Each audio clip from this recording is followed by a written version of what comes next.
Hello friends, ओम श्री गणेशाय नमः। जय श्री कृष्ण। आप सभी का स्वागत है आपके अपने यूट्यूब चैनल पर। फ्रेंड्स, आज हम आपको इस वीडियो में बताने जा रहे हैं अश्विन मास की कृष्ण पक्ष की इंदिरा एकादशी, जिसे पितृ एकादशी के नाम से भी जाना जाता है, की पौराणिक व्रत कथा, पूजा विधि, व्रत के नियम, महत्व, शुभ मुहूर्त और इंदिरा एकादशी के दिन सर्व कार्यों की सिद्धि के लिए किए जाने वाले उपायों के बारे में। फ्रेंड्स, वीडियो शुरू करने से पहले आपसे रिक्वेस्ट है, अगर आप हमारे चैनल पर नए हैं और आपने अभी तक चैनल को सब्सक्राइब नहीं किया है तो प्लीज सब्सक्राइब कीजिएगा चैनल को, साथ ही प्रेस कीजिएगा बेल आइकन को, जिससे नए वीडियो से रिलेटेड नोटिफिकेशन आपको तुरंत प्राप्त हो सके। और वीडियो पसंद आने पर वीडियो को लाइक और शेयर जरूर कीजिएगा, ताकि सभी भक्तों को इस वीडियो का लाभ प्राप्त हो सके। और कमेंट बॉक्स में जय श्री कृष्णा जरूर लिखिएगा। पितृ पक्ष में पड़ने वाली एकादशी इंदिरा एकादशी के नाम से जानी जाती है। इस दिन उपवास रखना काफी फलदायी होता है। इस एकादशी को भगवान श्री हरि विष्णु जी की पूजा आराधना करने के साथ ही इंदिरा एकादशी की कथा सुनने का विशेष महत्व होता है। इस दिन उपवास करने से जो पुण्य प्राप्त होता है उससे मोक्ष की प्राप्ति होती है। अगर उपवास से प्राप्त पुण्य को पितरों को दान कर दिया जाए तो उन्हें भी मोक्ष की प्राप्ति होती है। इस पुण्य के लिए इंदिरा एकादशी का उपवास करना और उसकी कथा सुनना महत्वपूर्ण होता है। मान्यताओं के अनुसार अश्विन महीना काफी खास होता है। महाभारत में भी इंदिरा एकादशी का जिक्र किया गया है। मान्यता है कि इस उपवास के बारे में स्वयं भगवान श्री कृष्ण जी ने धर्मराज युधिष्ठिर को बताया था।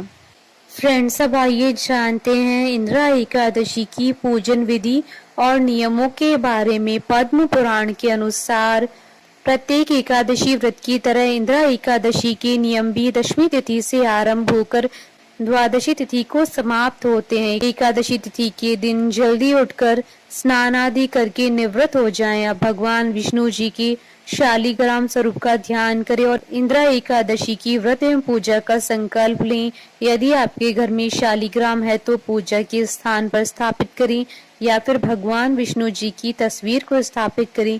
इसके बाद गंगा जल, रोली, चंदन, धूप, दीप, फल फूल आदि से पूजन करें। भगवान विष्णु को फल फूल, पंचामृत और तुलसी दल अर्पित करें। उसके पश्चात इंदिरा एकादशी की महात्म्य की कथा सुने या पढ़ें।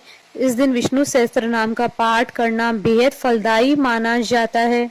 इस दिन पूर्ण रूप से जलीय आहार लें अथवा फलाहार लें तो इसके श्रेष्ठ परिणाम मिलेंगे। इस दिन फलाहार का दान करें और गाय को भी फल आदि खिलाएं।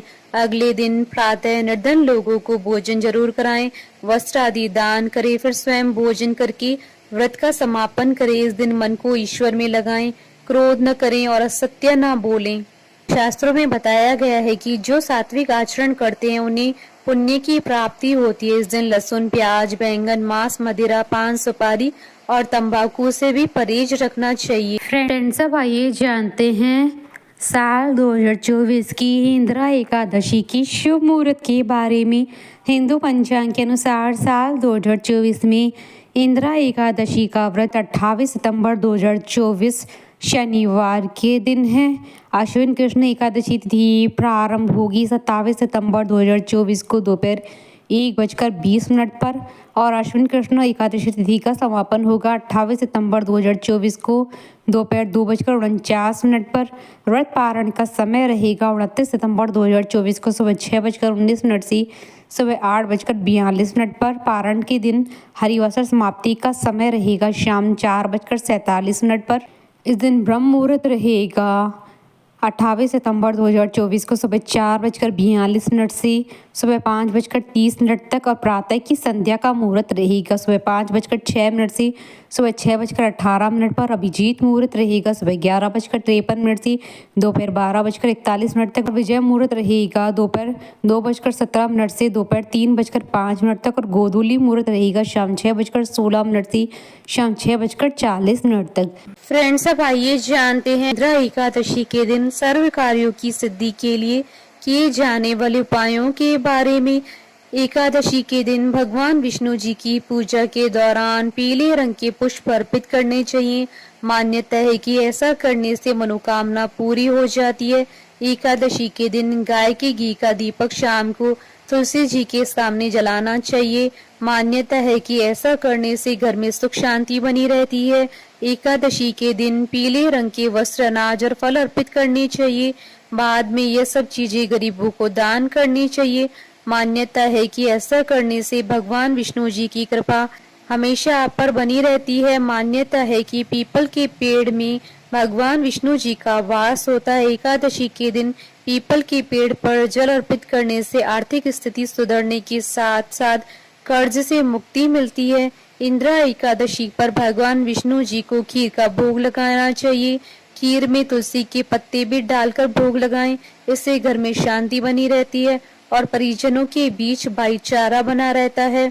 फ्रेंड्स, अब आइए प्रारंभ करें इंदिरा एकादशी की कथा।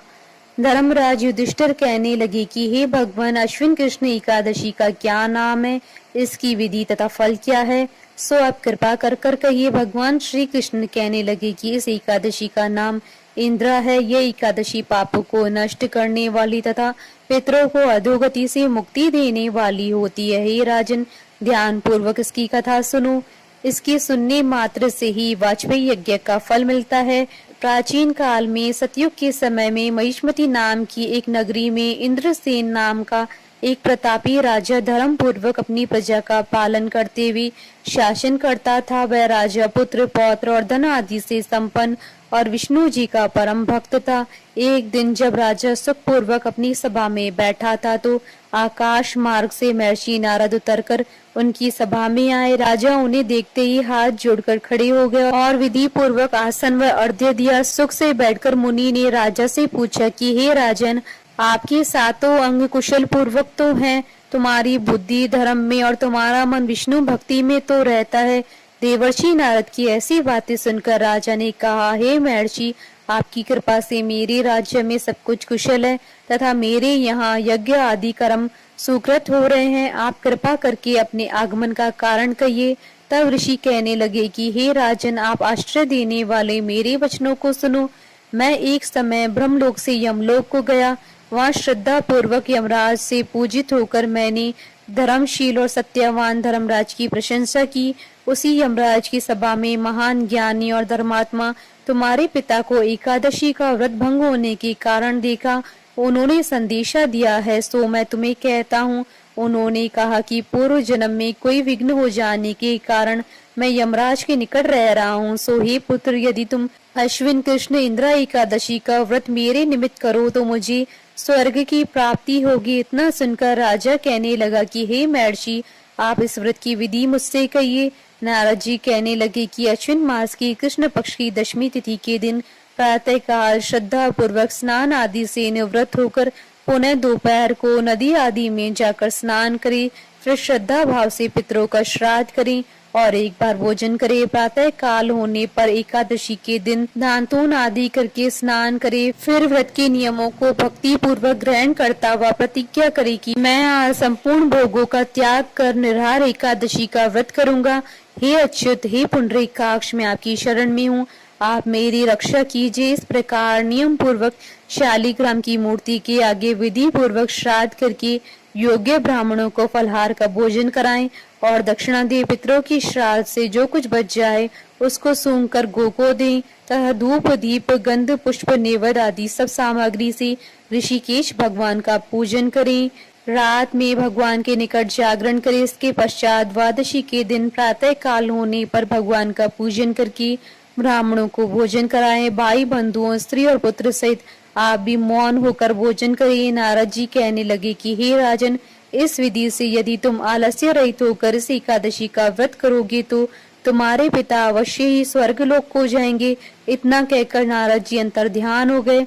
नारद जी के कथनानुसार राजा द्वारा अपने बांधुओं तथा दासों सहित व्रत करने से आकाश से पुष्प वर्षा हुई और उस राजा का पिता गरुड़ पर चढ़कर विष्णु लोक को गया। राजा इंद्रसेन भी एकादशी के व्रत के प्रभाव से निष्कंटक राज्य करते हुए अंत में अपने पुत्र को सिंहासन पर बैठाकर स्वर्गलोक को गया।